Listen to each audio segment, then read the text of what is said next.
Welcome back to the Deep Dive. Today, we're plunging into, well, a story that has profoundly shaped our modern world, the unfolding story of nuclear weapons. It's really complex, weaving together science, wartime needs, geopolitical tension, and these ongoing efforts at control. Our mission, like always, is to take this stack of source material, basically a historical overview, and pull out the most important bits, the key insights for you. Absolutely. And it's not just about listing dates and events. This dive, it's about understanding why it all matters, connecting those historical moments to, well, the world we're living in right now. Why did things happen the way they did? Okay, let's unpack this then. When we talk nuclear weapons, we really have to start way back with the science. What were those foundational discoveries, the aha moments that unlocked this immense power? Who figured out the atom had all this energy packed inside? Yeah, the groundwork, it was laid much earlier, think late 19th century.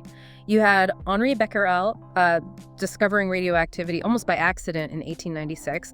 Then Marie and Pierre Curie tirelessly working to isolate elements like radium, polonium, showing atoms weren't static, they had this powerful core. And Ernest Rutherford, he really helped map out the atom's structure, the nucleus. Little by little, they were uncovering this hidden energy, didn't quite know how to unleash it yet, though. Right, building blocks. But then came that really pivotal moment, didn't it? 1938. Otto Hahn and Fritz Strassmann in Germany discovering nuclear fission. But wasn't it Lise Meitner and Otto Frisch who really explained what was happening, how splitting uranium could release so much energy? Exactly. Hahn and Strassmann made the observation, but Meitner and Frisch, who had fled Germany, they provided the theoretical explanation. They figured out this wasn't just chipping away at atoms, it was fission, the nucleus itself splitting into lighter elements. And critically, this split released not just a huge burst of energy, but also more neutrons. Oh, okay, more neutrons. And those neutrons could then hit other uranium atoms, causing them to split too, a chain reaction. That was the breakthrough. The realization you could create this self-sustaining cascade, releasing enormous power. That was the how. So from a kind of mind-bending scientific idea, it jumped almost instantly into, well, a race. What caused that shift? What made it a wartime thing? The timing was crucial. This is 1939, war is breaking out in Europe, and the discovery happened in Germany, so naturally there was immediate, intense fear that Nazi Germany could develop an atomic bomb first. Physicists who had escaped Europe, people like Einstein, Leo Szilard, they felt they had to warn President Roosevelt. They wrote that famous letter urging the U.S. to fund its own research, and quickly. And that warning, that fear, it kicked off something truly enormous, the Manhattan Project. What was the scale of it? It sounds almost mythical. Oh, it was unprecedented. From 42 to 45, a top-secret, massive collaboration. US, UK, Canada, we're talking hundreds of thousands of people. Huge secret facilities like Los Alamos, Oak Ridge, Hanford popping up across the US. Billions of dollars spent. You had brilliant minds like J. Robert Oppenheimer leading the science side, and someone like General Leslie Groves managing the immense logistics, the sheer engineering challenge of it all. Just incredible pressure and secrecy. Yeah. And all that effort led to one moment in the desert. Right. The Trinity test. July 16, 1945, New Mexico. That was it. The first successful detonation. Proof that this theoretical weapon was terrifyingly real. The descriptions. A flash brighter than the sun, the shockwave. It showed the raw power they'd managed to unlock. An astonishing scientific achievement. But then came the moment it became a weapon of war. Just weeks later, Hiroshima, Nagasaki. How immediate, how devastating was that impact? It was horrific. August 6th on Hiroshima, August 9th on Nagasaki. Instantly, over 100,000 people killed. Many, many more would die later from injuries, from radiation. Cities essentially vaporized. There's no question it hastened Japan's surrender. It brought World War II to a very sudden, brutal end, but it also ushered in a completely new era. The end of one war, but the start of something else entirely. The Cold War. How did these bombs reshape things so fast? Instantly. The post-war world was defined by the bomb. The US had this monopoly briefly, but that didn't last. In 1949, the Soviet Union tested their own bomb. Joe 1, they called it. And just like that, the US monopoly was gone. The world suddenly felt much, much less secure. Two superpowers armed with this ultimate weapon, that changed everything. And that immediately triggered an escalation, right? The dangerous arms race. It didn't stop at those early fission bombs. Not at all. The next big leap was the hydrogen bomb. Thermonuclear weapons. The US tested the first one, Mike, in 1952. The Soviets followed very quickly in 1953. These H-bombs worked on fusion, not fission, like a miniature sun.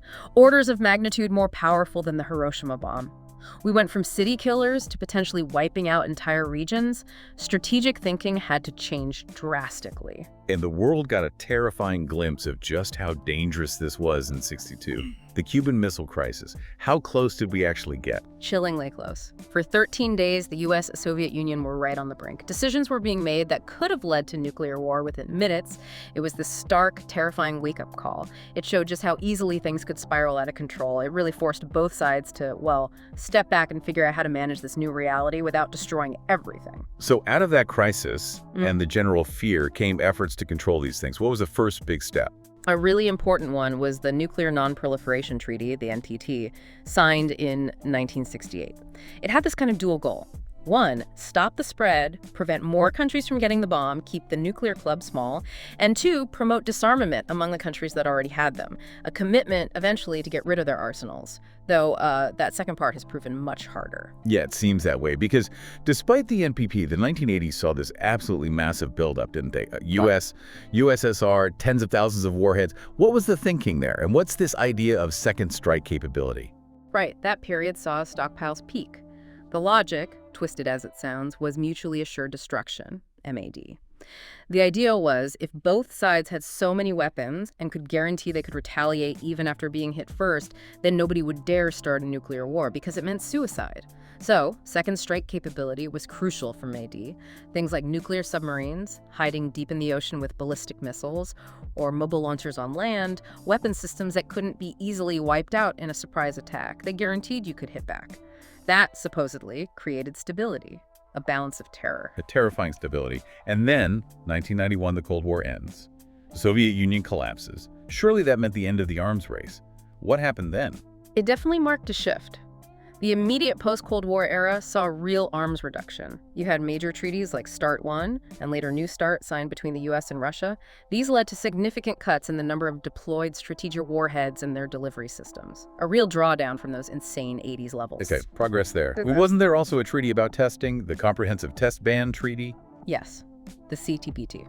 Adopted by the UN in 1996, a very important goal. Ban all nuclear explosions everywhere for everyone. Military tests, so-called peaceful explosions, everything. The idea was to halt the development of new, more advanced weapons and make it harder for new states to develop them in the first place. But hasn't it struggled to actually come into force? It has, because for it to formally become international law, a specific list of countries with nuclear technology needs to ratify it. And several key states, including the US and China, haven't ratified. India, Pakistan, North Korea, Israel, Egypt, Iran too. Reasons: verification concerns, national security, regional tensions. So it exists, but it's not fully operational globally. So connecting this to the bigger picture. Yeah. Even with the Cold War over and these treaties, the nuclear threat hasn't exactly disappeared, has it? What do the last couple of decades look like? Far from disappeared. Tensions absolutely persist. You have ongoing concerns about proliferation, countries like North Korea actively developing and testing weapons. Iran's nuclear program remains a major international issue. And perhaps worryingly, you see the major powers, the US, Russia, China, all investing heavily in modernizing their existing arsenals, developing new types of delivery systems, hypersonic missiles, things like that. Some call it a new, maybe more complex arms race. The story is definitely still unfolding. Right. Which brings us to today. How many countries actually have these weapons now? And is it straightforward? Currently, there are 9 countries generally acknowledged to possess nuclear weapons. You have the 5 official nuclear weapons states under the NPT: the US, Russia, the UK, France, and China.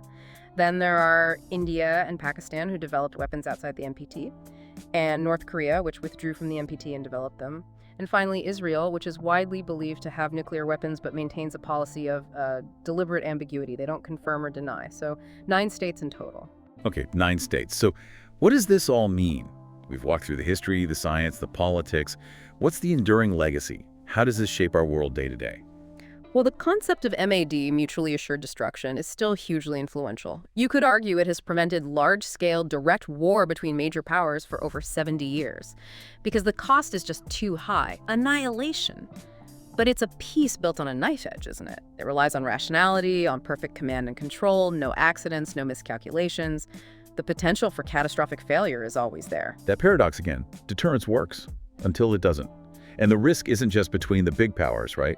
Proliferation is still a major worry. Why is it so hard to stop others getting these weapons? It's incredibly difficult.